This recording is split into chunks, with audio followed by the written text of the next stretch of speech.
Hi, my name is Louise Karlsson and I'm in the GE Additive AdWorks team, reporting from our facility in Gothenburg, Sweden.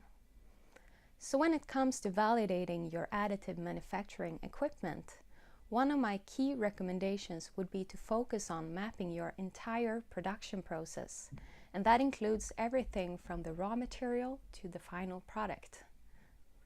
This process map is a powerful tool because it helps you to understand but also to control your process.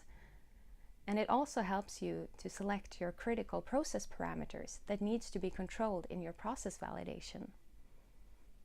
One example of a common step to include in this process map could be the build file generation.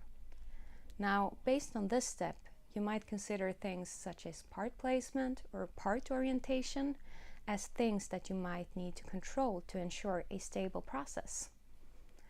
And then, just to clarify here, if a process parameter is critical or not, that really depends on your final requirements that you have on your product.